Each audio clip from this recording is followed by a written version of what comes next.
one of the most chilling moments was when the judge flinches while watching Charlie Kirk's assassination footage.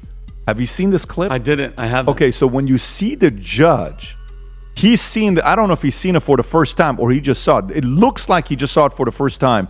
Do you have that clip? I'm going to give you 6 facts about what's going on, a story that obviously I'm glad this is finally happening, where the stories are going to be covered and everyone's going to find out what's going on. But watch this clip here, Vinny. This is the judge seeing the shooting. Just look at his face, Tom. Take a look at this. Watch this. Go for it. Look at his face. Did you see that? Yeah. Oh, man. Seeing it for the first time. Can you go back a little bit?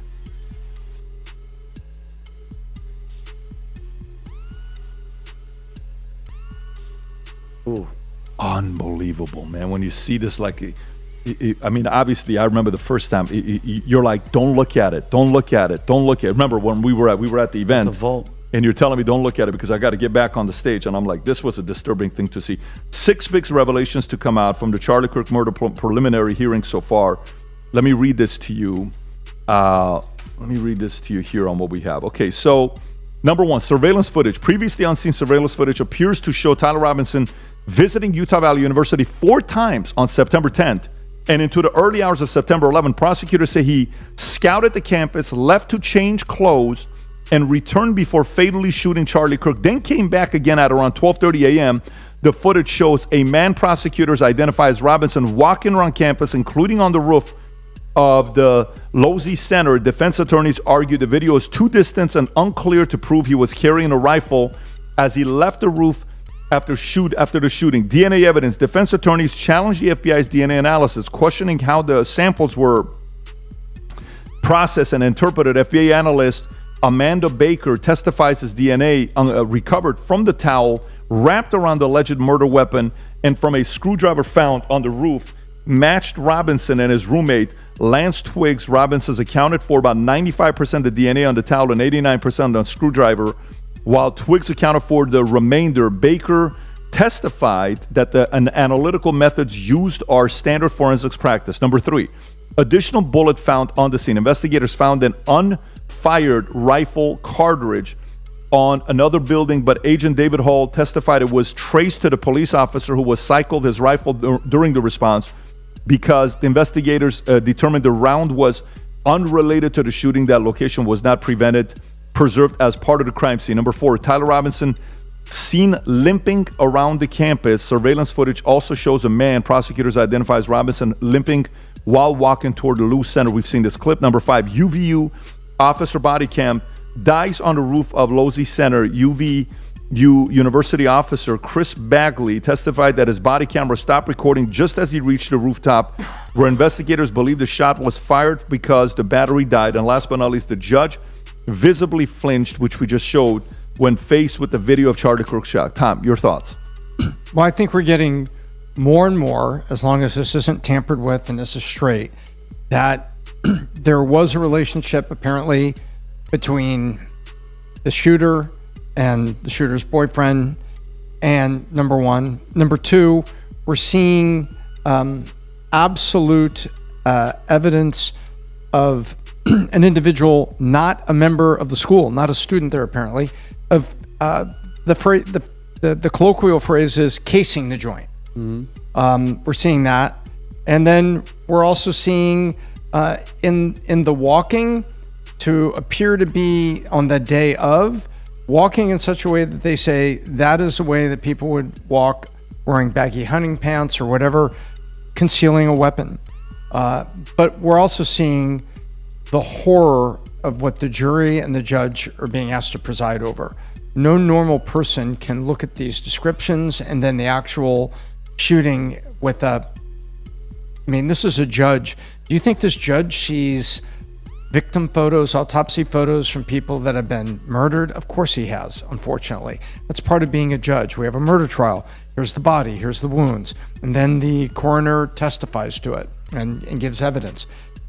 That's what I see. I see this really pointing toward the single shooter, and continuing on that path, and then fair-minded people realizing just how horrific the injury was, and That's Vinny. and I'm looking forward to. I'm not looking forward to like with glee, but I am People understand looking that. forward Yeah. to seeing more evidence so that this trial hopefully can give us a decision. All right, guys, let's break this down. The discussion opens with Courtroom's emotional reaction as the judge watches disturbing evidence tied to Charlie Kirk's killing. From there, the hosts walk through key developments presented during the preliminary hearing, including surveillance footage, DNA findings, and forensic testimony. Rather than treating the case like internet speculation, they focus on the evidence entering the courtroom. The biggest takeaway is that every new piece of testimony helps replace rumors with facts, reminding everyone why criminal cases are decided through trials rather than social media. Once and for all. Listen, it's the main thing is finding out who killed our freaking friend Charlie Kirk. End of story, full stop. That's it. Him getting justice on finding out who did it. There's a bunch of unanswered questions. This thing just started on Monday. It's obviously going to take a while to get to the bottom of it. We have I hope all the questions, Tom, because obviously it's defense and it's prosecution.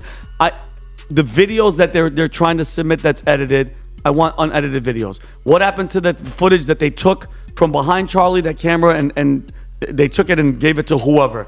Digging up the crime scene after there was an assassination, kind of suspect. George Zinn, I hope that guy gets brought up. I don't know what his involvement is going to be. I'm not denying the fact that this Tyler Robinson was involved. I want everybody that was involved with this to face justice. Okay, his furry lover, more DNA from the furry lover on everything except more than him. The cop's body cam, Pat, as police officers, when you're done with your shift, you charge your freaking body cam. For his body cam just to shut off randomly at that moment when it's supposed to be picking up stuff, little suspect. But I want every answer.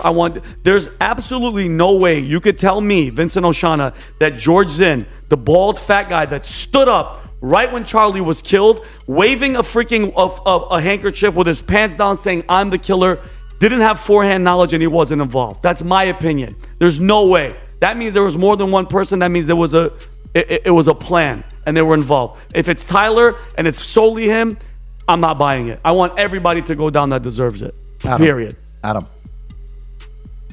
Well, to me, it's an open and shut case. Tyler Robinson killed Charlie Kirk, and that's the end of it. You guys can go through the semantics of what's going to happen from here, but I believe that there's two people on trial. You got Tyler Robinson and the loon conspiracy theorists who still think there's something else going on. So I'm a And I hate conspiracy to break it theorist. to you guys. Vinny, allow me to finish, Okay. please. In my opinion, Tyler Robinson will be found guilty, and it won't be anybody else. It won't be Egyptian planes. It won't be the French Legion. It won't be Bibi Netanyahu. It'll be Tyler Robinson, because that's what happened. And the evidence will show that. And we'll see what happens. And we'll see what happens goes here. For me, there's a couple winners and losers here at the end of the day. The big winner here is going to be Charlie's legacy, because we can just put this thing in this story, disgusting situation, to rest of what happened. TPUSA, Erica Kirk, Charlie's legacy, and the truth are all going to be the big winners here. The big losers here are the conspiracy theorists, the people who, I don't know if you know, but you know who I'm talking about. The people who are profiting off Charlie's death, telling lies, telling nonsensical, vile myth truths. You know who I'm talking about. So the big loser ultimately will be America, because we lost one of our greatest leaders and our greatest unifiers and synergists. And we've had, 6 to 9 months of ridiculous stories and accusations. When the truth will come out, it's Tyler Robinson. We know it's Tyler Robinson, and the truth will set you free. And the people who have been spouting lies, you're going to get everything you deserve eventually. Adam, so this is the third day of the trial, and you've already wrapped up everything. That it was just him. I said that that's my opinion, Vinny. No, you just said like you said you gave an opinion. About George. You said when we're closed talking case. about Tyler Robinson. No. Let's hold on. Back up. I believe you that said it's an open and closed case. Okay, you're so still that's going your down rabbit opinion. hole No, lane, Adam, because you're and that's fine. Adam, because you are one of the people that just takes something and you just believe in its end of story. There is a trial. You That's don't what know I'm doing, nothing about Adam. You just know what you're hearing online. Okay. Let the trial go out. Adam, because the pot you don't just called care. the kettle black, Adam, can I Vinny. finish? This is when you don't have a good point, You you were have nothing to interrupting me, defend. Vincent. You have to talk over, which you constantly do because you can't stop talking and listen for 2 seconds. Go ahead. Have you followed anything? Have you done any research? Have you even investigated anything? The digging of the freaking assassination, George Zinn. Do you know anything about any of these people? You can't sit there because you haven't. Vinny, I know this is you my haven't. first time because hearing the you're Charlie Kirk automatically story. going. Go ahead. Yeah, because Enlighten me what everyone hasn't been talking about Because you for 9 automatically months. Go ahead, enlighten you me. automatically go. Oh, these crazy. No, Adam, what about the people that just have regular questions? Hey, There's Vinny, a lot why are of you people. getting so defensive? No, I I'm said not. conspiracy theorist. No, I didn't say your name. No, you're saying Why are you anybody that's getting defensive, questioning. buddy? No, anybody that's questioning. And that's a mess, I didn't Adam, say that. because you're It is. lumping Vinny, in. let me ask you this. Yeah, Donald Trump Jr., best friends with Charlie Kirk. yeah. 15 years, 10 years. Yeah. Long time. He tweets a day ago. Fact, Tyler Robinson was on the Utah Valley University campus 4 times before the 10th and the early hours approximately 12:40 a.m. on September 11th. Major detail no one seems to be talking about.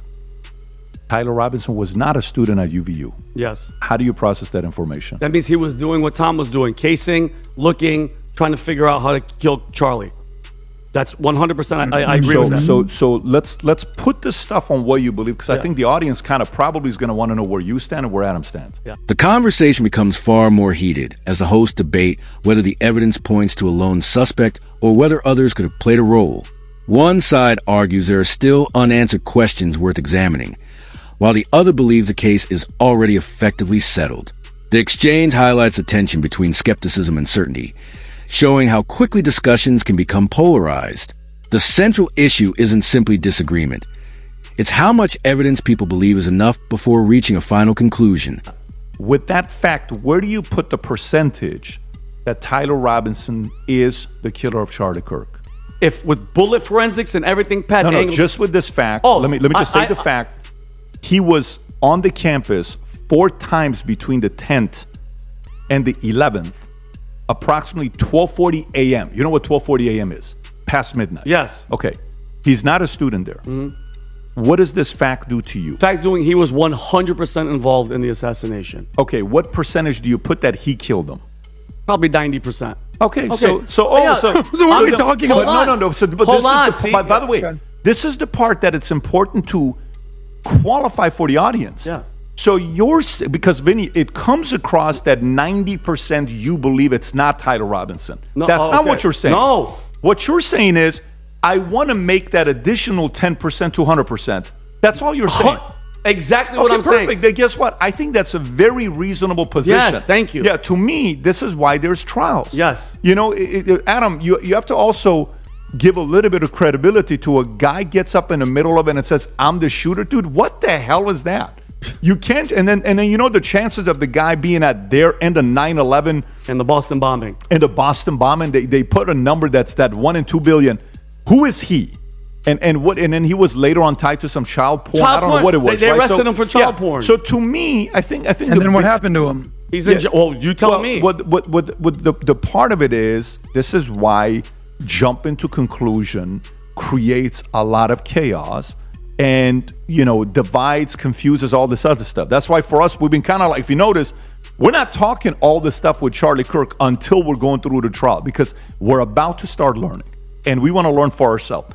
That fact, right prior to that fact that we all learned, even Don Jr. said, I haven't been commenting on this because here's a guy that says, it's absolutely crazy that you're pushing this and you were friends. You know firearms, you've been hunting. This is a joke and you're effing sick. A guy says to Don Jr. Don Jr. respond back and says, or I wanted to see actual evidence before I opined on it. Exactly. Okay, prior to you getting that fact of him being there 4 times between September 10th and 11th, what percentage were you at that Tyler Robinson was the shooter? Prior to that. Say you don't know that fact. If I don't know that he No, was that there, this was just released a couple days ago. probably 70%. Oh, so 60%. 60%. Yeah. So this took you from 60 to 90. Yeah. Okay, this is Because the I'm great seeing thing. the videos But and I'm that's seeing what's him great there. about trials. Yep. Show us what's going on. Let's learn, and then let's close the chapter and let's celebrate the guy's life. Let's celebrate his greatness. Let's celebrate all the stuff he did, instead of going, you know, XYZ with all this other stuff that's taking place. And by the way, the difference between now and, you know, what happened with John F. K. assassination, there's a lot more data, intel, tracking stuff that we can get today that we didn't have before. You know, these cameras, seeing them moving around, we didn't have all this kind of stuff back in the days. What we have today. So God willing, we'll get to the bottom of it, because this became one of the stories in the conservative party that created a bit of a division. So I'm just glad these stories are coming out for the whole crew. Not everybody. I'm not expecting anybody, because some people need crisis to continue talking about it. But I'm just glad this is going on and this is taking place. Did you want to say any final words on this? No, I thank you so, Pat, for clarifying it and just finding out. I think it was him. I want everybody else, if it was the George Zinn or whoever was involved, I don't think he did it by himself. I think he did it, but he definitely had a hand, either his lover or George Zinn. I think there was. And by the way, they said that 85% of the DNA on the towel was him. Yeah, was the lover and so, the gun. Yeah, and so that means who knows the involvement there, all the other stuff. Anyways, all in all, I'm just glad this is taking place. I trust our process of getting to the bottom of it. Hopefully, more of this will happen for trust to go up, not trust to go down. Of course, with social media today, even if they showed everything and show proof, there's certain people that will still, no matter what, everything could be 100%. There's still some people that monetize from discontinuing. Of course. There's some that will monetize from discontinuing, but we need to unify around the idea of let's get the fact. The debate settles into a more measured discussion about probabilities instead of absolutes. Rather than insisting on complete certainty, the host begins separating what they believe from what has actually been proven in court. That distinction changes the tone completely. They emphasize letting the legal process play out, evaluating new evidence as it emerges, and resisting the temptation to rush to judgment. It's a reminder that confidence should grow with verified facts, not assumptions, especially in cases that carry enormous public attention. The final segment shifts away from the courtroom and into a broader reflection on parenting and mindset. Using a study about inherited fear, the conversation explores how attitudes may echo across generations before turning to a hopeful message about raising children with optimism instead of anxiety. The discussion closes by connecting that philosophy to the Future Looks Bright brand, encouraging viewers to embrace a positive outlook rather than living in constant fear. Make sure to like the video, subscribe to the channel, and we'll see you in the next one.